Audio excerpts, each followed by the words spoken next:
Hello നമസ്കാരം. Big boss Malayalam season 7 ഇതുപോലുള്ള ചിത്രങ്ങളാണ് നമ്മൾ ലൈവിൽ കാണാതെ ചിത്രങ്ങളായിട്ടോ വീഡിയോകളായിട്ടൊക്കെ കുറച്ച് ഭാഗങ്ങൾ മാത്രം കണ്ടാൽ പലപ്പോഴും നമ്മൾ തെറ്റിദ്ധരിക്കും. കാരണം ബിഗ് ബോസ് വീടിനകത്ത് ഇന്നലെ ആര്യനെയും ജിസേലിനെയും ബിഗ് ബോസ് സൂം ചെയ്ത് കാണിക്കുന്നുണ്ട്. അതുപോലെ തന്നെ അനുമോളെയും കാണിക്കുന്നുണ്ട്.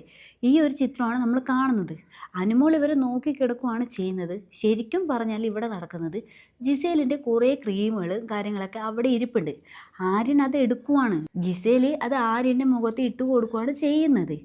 ഇങ്ങനെ പല വീഡിയോ ക്ലിപ്പുകളും ഫോട്ടോകളും പരക്കുന്നുണ്ട് ഈ ഒരു ഇമേജ് മാത്രമായിട്ട്. പക്ഷേ നമ്മൾ നോക്കുമ്പോൾ ഇതിൻ്റെ യാഥാർത്ഥ്യം എന്തെന്ന് മനസ്സിലാക്കാനും കഴിയത്തില്ല. തെറ്റിദ്ധാരണയുണ്ടാവും, ഉറപ്പാണ്. ഈ ഒരു തുണ്ട് മാത്രം കണ്ടാൽ പലരും പലതും ചിന്തിക്കും. ഇത് പലപ്പോഴും ബിഗ് ബോസിനകത്ത് സംഭവിക്കുന്നതുമാണ്. നമ്മളെപ്പോഴും ഒരു കാര്യം കാണുമ്പോൾ അതിൻ്റെ പൂർണ്ണത കാണാൻ ശ്രമിക്കണം. ഇതുപോലെ തുണ്ടുകൾ മാത്രം കണ്ടാൽ എല്ലാ ഊഹങ്ങളും തെറ്റിദ്ധാരണയും മാത്രമായിരിക്കും ഫലം ഉണ്ടാവുക. ഈ ചിത്രങ്ങളിലെല്ലാം ജിസേലി അവരുടെ കയ്യിലുള്ള ക്രീം ആര്യന് ഇട്ട് കൊടുക്കുന്നത് മാത്രമാണ്. വേണമെങ്കിൽ അർദ്ധരാത്രിയിലെ കുൽസിതം എന്നൊക്കെ പറഞ്ഞ് പ്രചരിപ്പിക്കാനും സാധ്യതയുണ്ട്. അങ്ങനെയുള്ള ഒരു സൂം ചെയ്ത ഇമേജ് മാത്രമാണ് നമുക്ക് കാണുന്നത്. നമ്മൾ ഇതിൻ്റെ പൂർണ്ണ രൂപം കാണുന്നില്ലല്ലോ.